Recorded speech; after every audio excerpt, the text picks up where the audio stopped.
Terra is someone that we've had at our festival many times. Been in England with Terra. I've been in Toronto with Terra. I've been in many different places that I have wanted and not wanted to be with Terra. My house has become a bit of a refuge for people on the road. Terra, in between tours and whatnot, Terra would end up probably last resort at my house. And no, this one time... Choice, buddy. First choice at your house. Sorry. Okay, good. Phew, I was throwing that out there, and I'm glad you said something. I was fishing there. And so Terra and I are hanging out in the kitchen, and we decide to go out in the back deck and get some sun. And we get out there, and I've got my beer, and I'm ready, and we got some catching up to do. And Terra decides to grab a seat. And on anyone else's deck... when they want to sit down, they grab a seat. Are you going to defend yourself the whole time?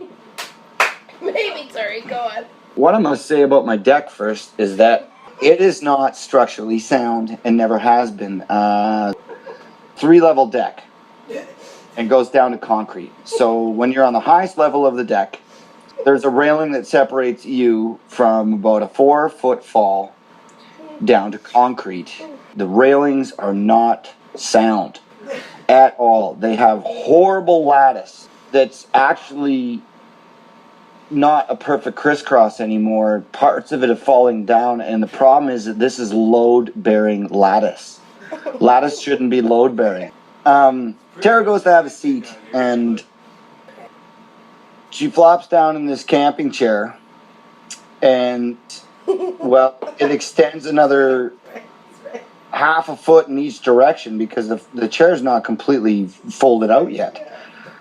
And so the back legs of it shoot out and go through the lattice.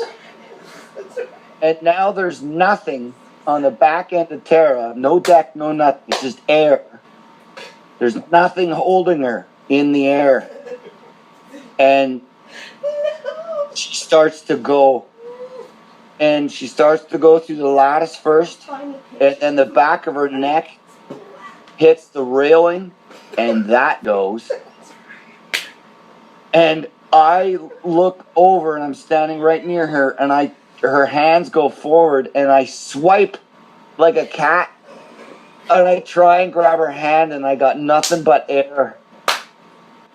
And it's slow motion because all the stuff, she's not hitting flat ground. She's on a like a 35-degree angle, and her back is too, and so is all the wood.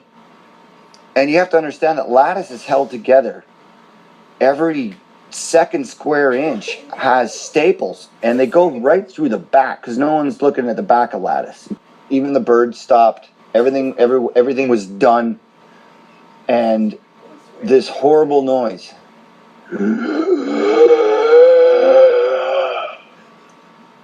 Sheldon!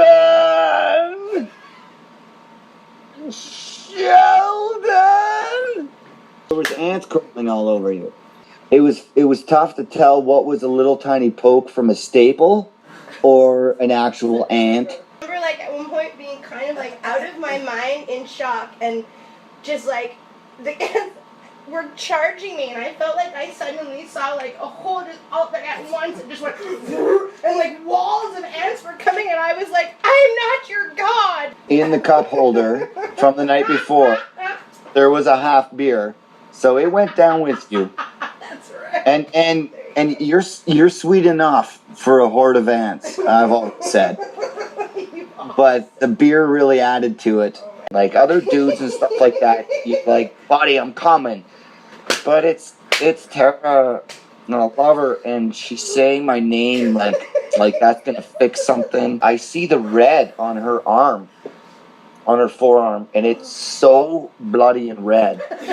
Because she put her hands back behind her and landed on them, which anyone would do. You put your arms out, you flail, and start saying stupid things like, hey, are you all right? Because, no. no, you're not all right. And we're trying to figure out what's happened to her arm. And it is already blue. So red blood right to blue in 1 minute. And purples and yellow. They haven't even started to form yet. And we get inside. She's angry. She's terrified. She's got a gig the next night. She is just playing upright bass, where you need the biggest forearms of all. So we waited for the ambulance, and we weren't touching it much at that point because it would have been a 2 ambulances if I had touched it. The ambulance was coming. Takes a long peek and stuff at Terra's arm, and he pretty much concludes that with the hematoma coming on the arm and the size, it was out the size of a can of spinach. And he decides, yes, this is, you need to go to the hospital. When I went to the hospital, it was like, you know, it was all just the usual x-ray, sit around, get a couple of painkillers, and the doctor going, I don't think you should go, like, you can't play bass for, like, at least a week, at least. Comes back to my house later on, and she has a gig the next day, and this is what she keeps muttering. It was her main concern. So we spent the rest of the night kind of talking about it, and, you know, could you imagine if you had sued me? That I have, because I have tens and tens of dollars in the account that my mom won't tell me about.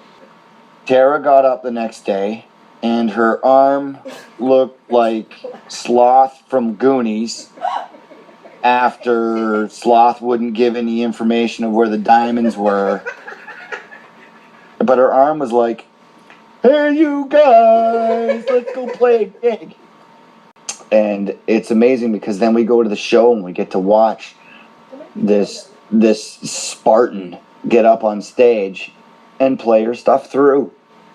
And you can see, if you know her really well, you can see in the back of the eyes, that there's a little bit of some discomfort. But the show never faltered. You can see that look. And that's the thing. It's not the first time that I have been on stage or near stage or in front of stage watching Terra absolutely pull off an amazing show. Whereas there's been moments earlier that day where you think, holy crap, how is she going to put this together? How is this going to happen? How are we going to get through this? And it's a wee thing because she's loved and people will help her and she'll accept the help and we all get through it together.